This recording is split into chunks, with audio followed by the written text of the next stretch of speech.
Hello, I'm Ninja Greg, and you're watching The Ninja Greg Show. I hope you had a Merry Christmas and a Happy New Year, and since it's a new year, you may have noticed, new headband. Last time I had the Leaf Village headband, this one is the Allied Shinobi Forces one. So, anyways, I know at the end of December I said I would have one last video before the year ended, and that would be my review of Star Wars The Force Awakens. But I had family visit for an entire week, and I just couldn't get enough time away to film the review, and I had work scheduling conflicts, and this thing and that thing came up, and I'm I'm sorry, but what can you do? Things happen, and you can't release a video when you planned. But you know what? It's been a while. The movie's been out for a little bit. Everybody's did the review on it. I say better late than never. Plus, I think now it's a good time for me to talk about it without having to worry about spoilers too much. Now, on the off chance that you still haven't seen it, what the hell's the matter with you? Pause this video, go to the movie theater right now, and go see it. But just in case you're lazy or you're just getting back from the theater now, which is not very likely, here's my review of Star Wars The Force Awakens, and it's gonna have spoilers aplenty, because there's a lot of spoilers in this one. Okay, what's the synopsis? Well, it's been 30 some odd years since Return of the Jedi, in actuality, and both the Star Wars timeline, and Luke Skywalker has gone missing. And from the ashes of the fallen empire rises a new evil military known only as the First Order, led by the mysterious and apparently giant Supreme Leader Snoke, whose underlings include a powerful new Dark Jedi Kylo Ren, General Hux leading the army, and the leader of the new First Order stormtroopers, the metallic-clad Captain Phasma. Who will combat this new threat? Where is Luke Skywalker? And what will happen with this new generation? Alright, now what are the positives? Well, I got a lot of positives to say about this movie. First of all, it kind of rehashes different plot points from the original three Star Wars movies. You've got our main character, Rey, is this kind of lone character living on a desert planet, just hoping for something better. You've got uh, characters who have relations with the main villain, who's kind of dark and mysterious and very powerful. And you've got sort of the last Jedi out there somewhere. So yeah, I've heard a lot of people say that this movie is very similar to the old trilogy, which is good. I think it's a good thing because to me this shows that Disney is saying to us as Star Wars fans, we care. We know this is a franchise loved by a lot of people. We're going to treat this right. We're going to give you exactly what you want. And they, right out of the starting gate, this feels like a real Star Wars movie. I mean, it's got the opening you expect, the closing you expect, the transitions you expect, the good humor, good action, good effects, practical effects. It's not just a CGI fest, although there is some CGI in there.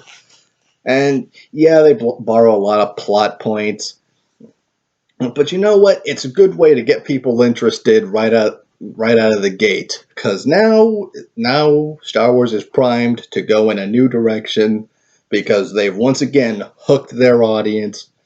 And it's like, okay, you like what you're seeing so far? Well, then hang on because this is just the beginning. And the next movie coming out after this will be something kind of new, going in a new direction with Star Wars movies. A different kind of Star Wars movie with the Star Wars Story Anthology series. And the first in this line should be coming out this year, I think. Uh, Rogue One, I think it's called. The story about how the rebellion got the plans for the first Death Star to begin with. So yeah, from my knowledge, it's going to play episodic movie, then Star Wars story anthology, then episodic movie again, and back and forth for the foreseeable future. Hell, I wouldn't be the least bit surprised if this carried on to like episode 30 by and by that point I'll probably be old, gray, and wrinkly, and the new generation of kids that are getting into Star Wars now because of this movie will all be adults and likely have kids of their own. So that'll be another new generation getting into Star Wars. So yeah, I can easily say Disney's going to milk this for all it's worth. Plus, they kind of need something new to talk about every year at Star Wars weekends. Wink, wink. Okay, so yeah, and I really like the characters. Ray, of course, is a solid lead, a strong female character.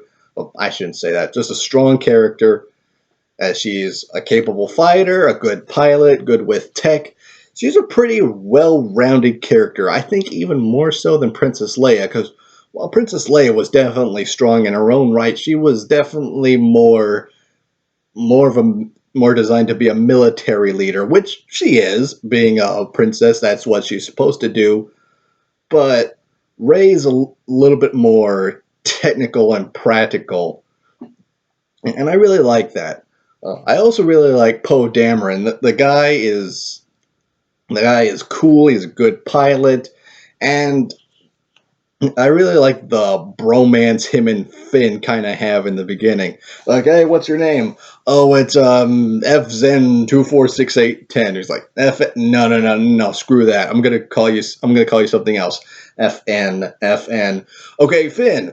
Oh yeah, I like that. And they steal a TIE fighter to because Poe had been captured by the First Order, and Finn being is a stormtrooper in the First Order, and he kind of has a little bit of freak out, and he stalls during his first battle, and he's like, you know what, nuts to this, I'm getting out of here. So him and Poe both escape, and they're kind of complimenting each other, like, hey, that was good shooting. Oh yeah, that's good flying. I love it. These guys are bros, and I just loved every single second they shared on screen. As for Finn, yeah, I had heard that he's going to enter the Star Wars universe in a unique way, and this is kind of unique. You've never really seen kind of a turncoat like this. I mean, maybe in an episode of Star Wars The Clone Wars, you had a couple of clone turncoats. One was a straight heel turn, and the other was kind of a deserter. But remember, at that time, the Republic was supposed to be the good guys. I don't I don't really recall any instance where the bad guy becomes a good guy, except for at the very end of Return of the Jedi when Darth Vader throws the Emperor into that endless chasm, but he's dead on his feet at that point. He dies not shortly after. But yeah, I like all the new heroes. I love Harrison Ford in this. I did not see Harrison Ford getting a paycheck like I thought he would. Like he would just phone it in, kind of half-ass it. It's like, yeah, I'm Han Solo. I'm old. I'm sick to death of these movies. Where's my money? No, I did not see any of that in this. I saw an old Han Solo, which is exactly what I wanted to see. So, kudos on you, Harrison Ford. On the off chance you're watching this, probably not. But now he's free, at least I think in his mind, probably free of Lucasfilm, and he doesn't need to worry about it anymore. Even though, ironically enough, Lucasfilm actually got him started. American Graffiti, Indiana Jones, and the original Star Wars. Hello. But yeah, now he's out of it because, well, I'll talk about that a little bit more when I get to the negatives. And Carrie Fisher also did a pretty good job. I mean, yeah, she's not in as much as I would have liked, but you know what? I saw an older Princess Leia too. And she just wasn't there just to fill a part because they needed her or just to get a paycheck. No. These guys were there and they were serious. They took this thing seriously. Okay, so we talked about the heroes. I like some of the new characters, like Maz Kanata was kind of strange, but also kind of interesting. Now let's talk about the villains. First of all, I love Kylo Ren. I think he's a great villain, and he's a little bit different kind of a Star Wars villain. He's more disturbed. I mean, Darth Vader was kind of the quintessential Star Wars villain. You could kind of feel he was intimidating, but nobody really seemed to be afraid of him. Heck, in episode 4, one of his own officers even tries to stand up to him. Oh, you don't frighten us with your sorcerer's ways, Lord Vader. Now that guy nearly gets choked to death for his trouble, but it doesn't feel like anyone's genuinely afraid of him unless they know they screwed up. Like in Empire Strikes Back when what's his name? Captain Nita, I think it was, that he lost the Millennium Falcon during their pursuit, and he kind of gets scared for a little bit, and then kind of you see him gulp, and then says, "I'll assume full responsibility for losing them, and apologize to Lord Vader personally." And he dies. Big shock. So yeah, with Vader, you kind of felt he was intimidating, but never really saw too much of it. That is not the case with Kylo Ren. This guy is scary to his own men.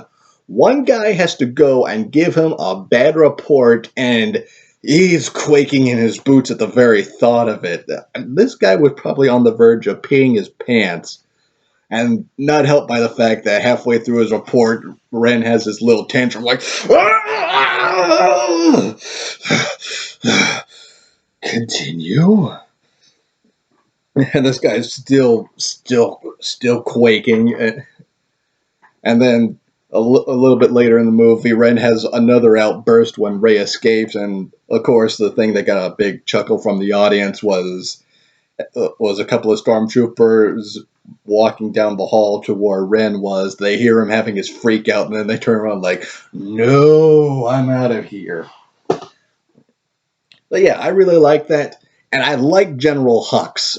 Kylo Ren might be my favorite new villain, but I think General Hux is a close second. And the guy who played him, oh my lord, you put a mustache on this guy and give him a German accent, you have Space Hitler. Seriously, the best part with General Hux is where they're about to fire Starkiller Base's new mega weapon to annihilate the Republic, or the New Republic, I should say. And the speech he gives is just so impassioned and hate filled, and it even ends with the stormtroopers doing basically a space Nazi salute.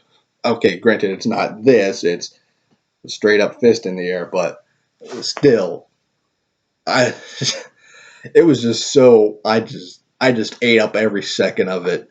And I kind of like how him and Kylo Ren kind of have a different relationship than maybe Tarkin or Vader had. With Vader and Tarkin, you kind of got there was some mutual respect. That's not here. These guys they kind of butt heads a couple of times, and you know you know what that kind of thing can happen. You can kind of see that in this power struggle, these guys vying for the supreme leader's attention and respect, and they just butt heads. And I like that. You can expect this sort of thing to happen when you've got two guys in very high authority trying to kiss up to the big boss. Okay, so yeah, I liked the characters, I like the practical effects, I liked all the stuff I expect to see in a Star Wars movie. Now on to the negatives. And uh, one thing I kind of didn't expect, but kind of sort of did when I saw it happen, was Han Solo getting killed. So if you're a big fan of Han Solo, be prepared. If you haven't seen the movie yet, I'm sorry, but like I said, this video was gonna contain spoilers. So yeah, now Harrison Ford probably feels like he's free of the Star Wars curse as it is, because he doesn't want people to be associated with Han Solo, or people to associate him with just Han Solo. But whatever, Han Solo's dead. Heck, he wanted to be killed off during Empire, but now he's finally free and free to do whatever else he wants. So good for him.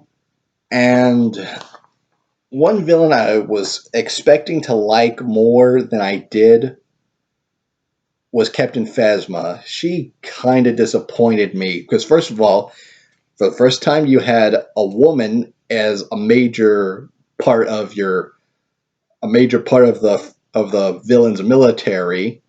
I mean, unless you watched maybe Star Wars: The Clone Wars, that hadn't really been done before.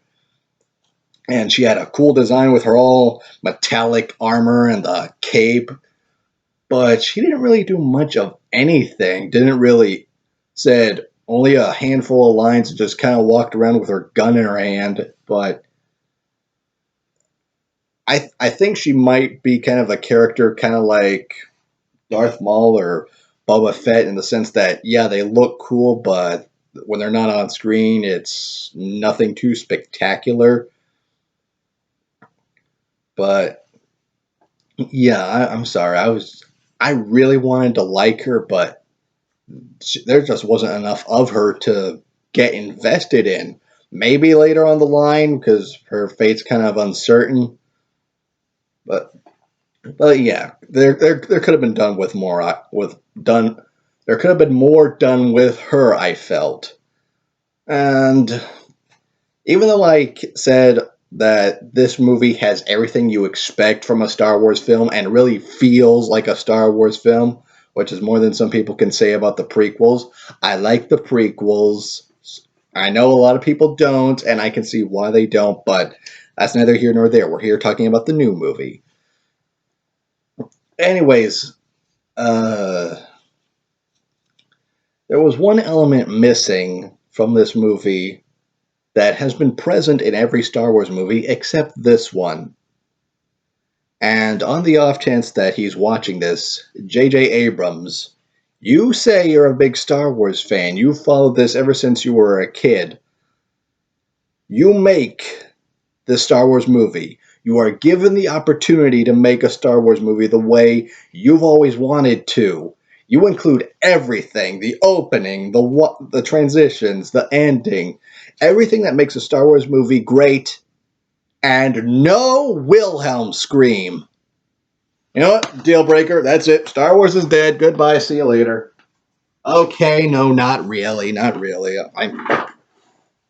I mean, I'm sure it'll be included at some point, but it's a minor thing. It's a sound effect. But yeah, that if you haven't seen it yet, I highly recommend it. Go check it out. This is great. It sets the it's kind of sets the story up for the next series of episodic movies. I really think Star Wars is heading in a new direction. One last note before I close off. Even though before this point, when Disney bought Star Wars and they pretty much put the kibosh on the whole storyline, they did borrow some elements from the storyline, like Han Solo and Princess Leia having a son who turns to the dark side, and his name is Jason Solo. And look at that picture. Doesn't that kind of look like Adam Driver as Kylo Ren? Maybe.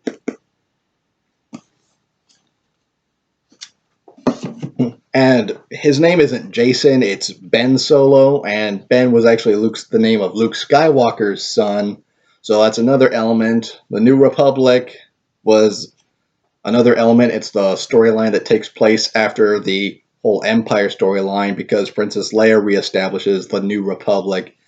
So yeah, for taking Star Wars in a different direction that differs from the storyline, it does borrow some elements from it. Now, even though I do really recommend this film, I can't say it's the film fans from the beginning have been waiting for because, well, with the expanded universe that has existed for years before this point, we everyone kind of had in their mind what the way they thought the story was going to go, and it hasn't gone that way. But you know what? I can see why Disney didn't go with adaptations of the books because, well, first of all, if you want to be realistic, the actors are probably at the age that their characters would be at this point in the story with the legacy storyline, and you would have to do a crap ton of backstory to get fans caught up, and that would just be far too time consuming. So just take the story in a new direction post Return of the Jedi, and now you've got a Star Wars multiverse. If you follow the movies, the story goes one way. If you follow the books post Return of the Jedi, the story goes another way. So if you don't like how this way is going, you always have an alternative. You always have an alternative. That's the great thing about a multiverse. So far so good, Disney. Keep up the good work. And yeah, this this is a good sign of things to come. Disney, you have taken your first step into a larger world. Anyways, I'm Ninja Greg. You've been watching the Ninja Greg Show, and I'll see you next time.